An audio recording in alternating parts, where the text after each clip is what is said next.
last episode, you know, the one where you got to see this beautiful face for the first time, we talked about how AI metrics are, shall we say, a bit funny, or to be slightly more descriptive, built on educated guesses and proprietary technology that different AI tools use to show things like share of voice and mention rate. Since the world has gone absolutely bonkers about getting those AI metrics up, we've had to continually remind our clients that GEO is still in its infancy and that despite there being some differences in the approach, SEO remains the most worthwhile channel for your marketing budget. There's just one problem though. No one really believes us. It's like during the pandemic when all the slightly less panicked folk were like, dude, literally no one is coming after your toilet paper. But did that stop anyone from spending their life savings on Andrex 3-ply? No. Because those silly billies still stocked up like they're about to lock themselves in a panic room for 3 months with nothing but puddle water and spicy Mexican food to tide them over.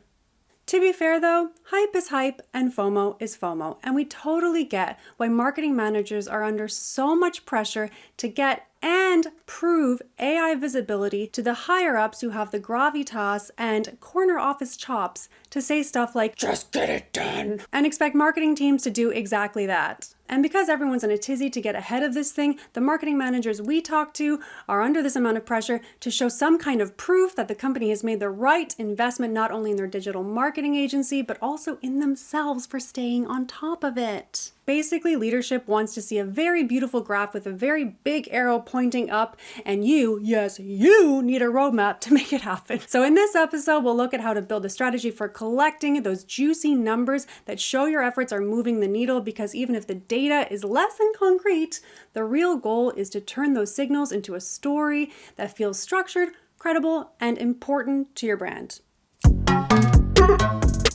First up, let's put some stakes in the ground. We need to benchmark your visibility against your biggest competitors, so I guess the prequel to step one would be to know who that is. For the most accurate results, you want to track your progress against at least 3 of your competitors over time, so make sure you're choosing the most appropriate ones. For example, just because you sell really groovy sandals, there's no way you're competing against Birkenstock unless you have the marketing budget to destroy their decades of solid PR. Basically, it's the same philosophy behind SEO. Don't be too aspirational here unless, of course, you like to make life more difficult for yourself. If your goal is to benchmark your visibility against similar brands, your first step is to build a list of prompts, or the building blocks of GEO, if you will. At this point, I do recommend using an AI visibility tool like Geeky IQ, but I did promise myself I'd keep Geeky IQ plugs to an absolute minimum. Geeky IQ. There are a few ways to build your list of prompts. You can even use AI visibility tools like Geeky IQ, or even ask your favorite AI tool to help you generate them. I think I'll include an example prompt in the show notes that you could feed into your favorite AI search engine to help you build that list. Aim for 30 prompts, but if you get stumped on prompt number 14,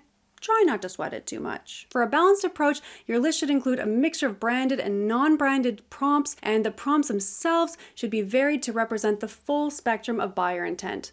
For example, a branded prompt would be, who is this Jenny from Geeky Tech? Who's asking? An informational intent category prompt would be, what's the difference between SEO and GEO, and should I be doing both? And a commercial intent category prompt would be something like, who are the top GEO-aware SEO agencies in the UK that can help my team build a better marketing strategy? Once you have your list of prompts, the next step is to run them across the big name AI search engines like ChatGPT and Google AI Overview. Now, in my honest opinion, it makes more sense to run these prompts across all the major LLMs, because even though, for example, Google AI Overview and Gemini are both Google products, they're still going to spit out different answers. So besides running your prompts in ChatGPT and Google AI Overview, try to run them across Claude, Perplexity, and Gemini. And something else. Or is that it?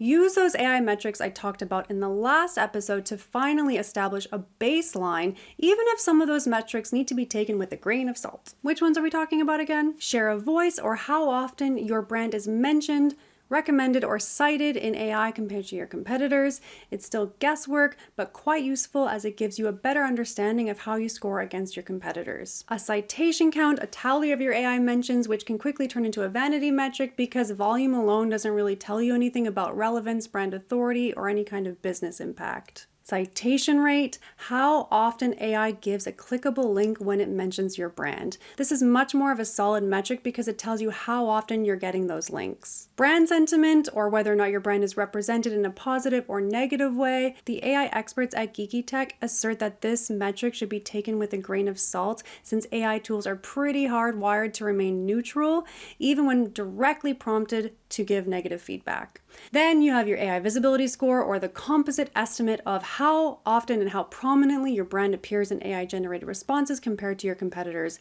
keyword being estimate.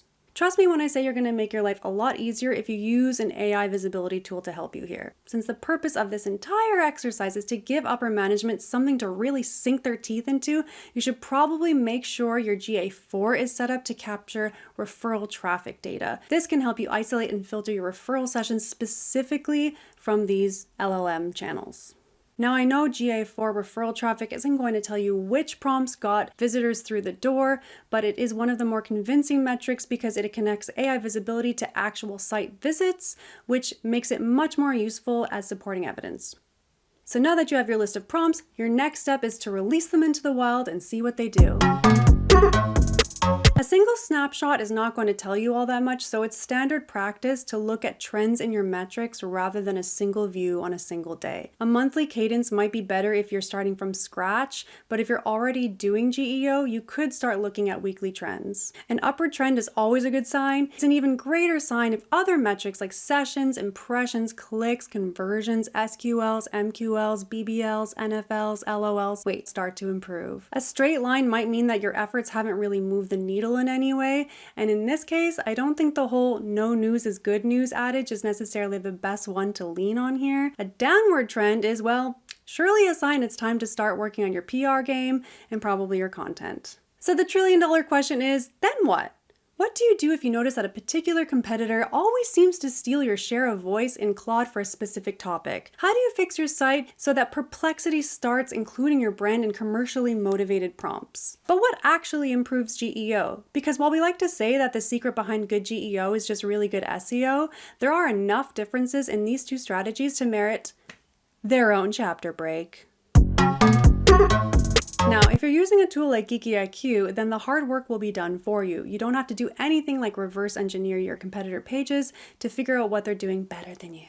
But if you do want to do it alone, here are some real ways to make a difference to your LLM visibility. For starters, since brand authority is something that LLMs look for, and since they scrape data from all across the web to provide responses, you definitely need to make sure that your off-page visibility, or PR, is on point. That means your GEO game needs to include strategies for racking up solid reviews, mentions from distinguished sources, and stuff like that. Then pivot your attention to brand consistency. Wherever you have control of your own brand assets across the web, whether that's your TikTok account, your Google business profile, or your directory listing, absolutely everything needs to be in the same tone, language, and information. Then, of course, your content could probably use a spring cleaning. Use your each lens to write clean, effective, thorough, and data-backed copy. Write conversationally, but skip fluffy overtures and unnecessary preamble. Make it easy for crawlers to understand the topic and context of your page with schema and on-page best practices, and this includes smart interlinking, so clustering your topics around a pillar page is also going to help your visibility. I did cover this in a recent episode, so I'll be sure to include a link. And for the love of God, if you're only using AI to write your content, at least assign yourself the task of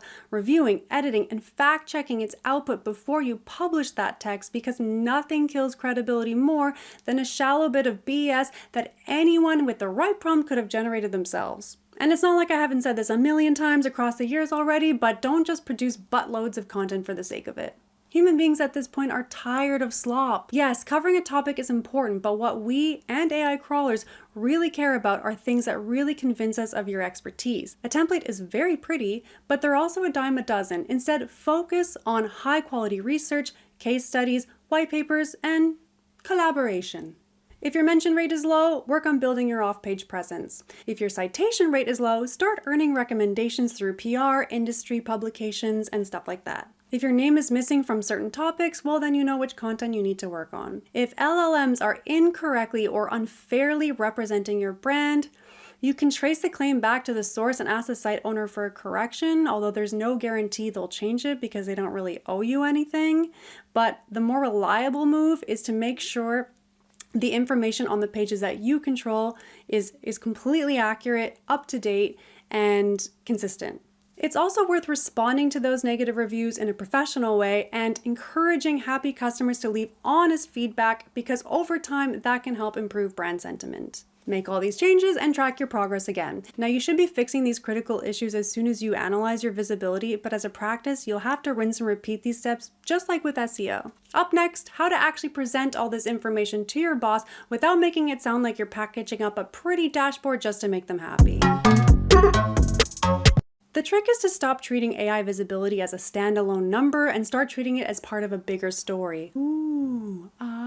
What leadership really wants is evidence. They want to know whether your visibility is improving, whether the brand is getting more traction, and whether any of this is actually translating to something tangible for the company. So the smartest move is to pair your AI visibility metrics with concrete supporting signals from GA4 and GSC. That's where, dare I say it, SEO comes in. If your AI visibility is rising and your search signals are moving too, that gives you a much more believable story. You might see more branded searches, more impressions, more clicks, more traffic to the pages that you've been working on. And while none of that directly proves cause and effect, it still gives you a coherent narrative. The brand is showing up more, people are paying attention, and the work is starting to make a difference. Something like Data Studio can help you bring it all home because it gives you one report and reinforces the fact that GEO and SEO are a match made in heaven. The only thing that's left for you to do is use this evidence to explain why it all matters. The real goal isn't to prove that one AI mention led to one click. It's to show leadership that AI visibility is hopefully improving, search signals are hopefully moving up, and your broader marketing strategy is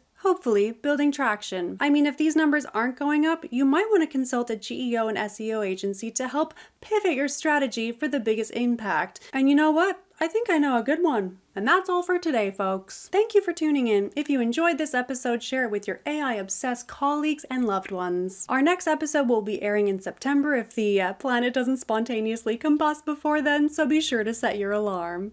Now, in our last episode, I accidentally cut myself off from the grand finale, so this time my sign-off is going to be even